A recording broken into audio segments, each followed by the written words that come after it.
अगर आपके हौसले बुलंद है और मेहनत में कोई कमी नहीं है तो आपको कामयाबी मिलने से कोई रोक नहीं सकता। कुछ ऐसा ही कहानी है हॉस्पिटैलिटी और ट्रैवल टेक कंपनी ओयो के मालिक रितेश अग्रवाल की। महज 16 साल की उम्र में दिल्ली सड़कों पर सिम कार्ड बेचने वाला एक लड़का आज दुनिया के सबसे यंग बिलियनियर की लिस्ट में शामिल है। आज के समय में बिजनेस करना हर किसी के बस की बात नहीं। बिजनेस करने के लिए आपके अंदर बिजनेस माइंड होना चाहिए। बिजनेस के लिए आपको कड़ी मेहनत, सच्ची लगन और पूरी निष्ठा अपने बिजनेस में लगानी होती है, तब जाकर बिजनेस सफल होता है। रितेश ने अपनी मेहनत और लगन से जो किया वह आज सबके सामने है।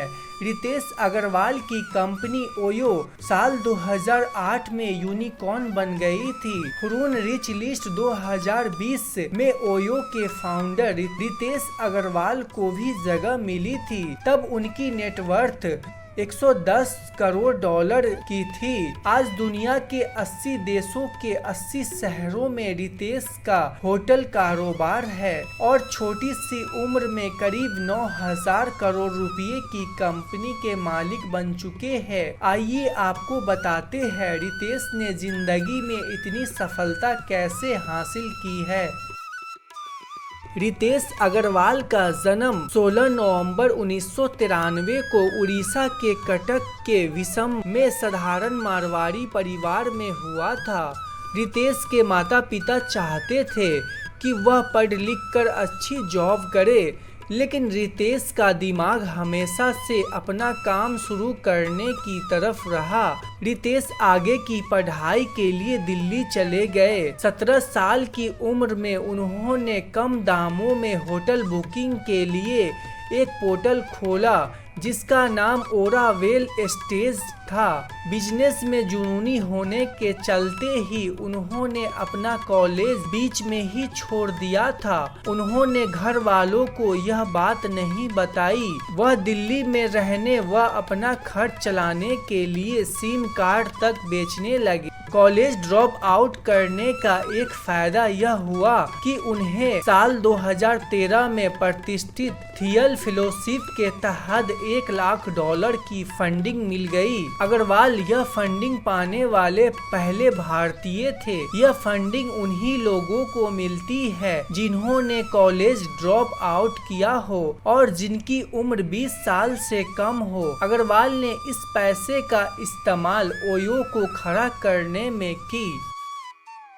ओडिशा के रितेश अग्रवाल हमेशा से ही एंटरप्रेन्योर बनना चाहते थे, लेकिन घर वाले चाहते थे कि इंजीनियर बने। इंजीनियरिंग की तैयारी के लिए वो कोटा आए, लेकिन मन नहीं लगा। कॉलेज से ड्रॉप आउट होने के बाद घूमना फिरना शुरू किया। सफ़र के दौरान उन्होंने महसूस किया जो होटल के कमरों को लेकर दावा किया जाता है वो पूरी तरह सही नहीं होता। इस समस्या को बेहतर समझने के लिए उन्होंने होटल्स में स्टे करना शुरू किया। होटल मालिकों से वहां रहने की परमिशन मांगी। कुछ ने हामी भरी तो कुछ ने साफ मना कर दिया। रिसर्च वर्क पूरा होने के बाद अब बारी थी इसका समाधान करने की। इसके लिए उन्होंने 2012 में पहला स्टार्टअप शुरू किया। नाम था ओरावेल स्टेज। यह स्टार्टअप सस्ते होटल के कमरों के इंटीरियर को सुधारने का काम करता था। इसके बाद उन कमरों के लिए कस्टमर को खोजने का काम करता था, पर काम चला नहीं। यह एक असफल स्टार्टअप साबित हुआ और नुकसान उठाना पड़ा।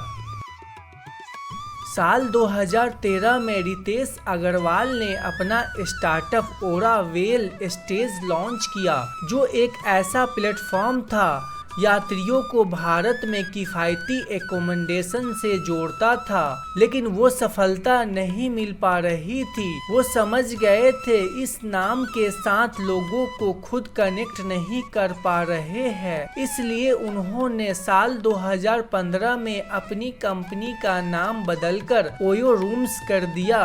यह कंसेप्ट सरल लेकिन क्रांतिकारी थी, क्वालिटी और कस्टमर एक्सपीरियंस पर ध्यान देने के साथ किफ़ायती कमरे प्रदान करता था। ये कंपनी किफ़ायती दरों पर स्टैंडर्ड्स रूम्स और कपल्स फ्रेंडली ऑप्शन अपने कस्टमर्स को देती है। इसी वजह से लोगों की पहली पसंद बनता जा रहा है। दूर दराज के इलाकों में भी इस कंपनी का नेटवर्क फैला है। रितेश अग्रवाल के नेतृत्व में ओयो होटल्स एंड होम्स ने तेजी से पूरे भारत में अपने ऑपरेशन का विस्तार किया और बाद में इंटरनेशनल मार्केट्स में भी कदम रखा। कंपनी के यूनिक बिजनेस मॉडल, जिसमें होटल मालिकों के साथ पार्टनरशिप करना और उन्हें टेक्नोलॉजी ऑपरेटेड प्लेटफॉर्म प्रदान करना शामिल है, उनके इस मॉडल ने काफी लोकप्रियता हासिल की। साल 2016 में विदेश में विस्तार करना शुरू किया। इसकी शुरुआत मलेशिया से हुई और 2018 में चीन और नेपाल में इसका शुरुआत किया। 2020 में 5 करोड़ ऐप डाउनलोड होने का रिकॉर्ड बना। ओयो की प्रेजेंस दक्षिण पूर्व एशिया, यूरोप, मध्य पूर्व और संयुक्त राज्य अमेरिका में तेजी से फैल गई, जिससे यह दुनिया की सबसे बड़ी होटल चेन में से एक बन गई।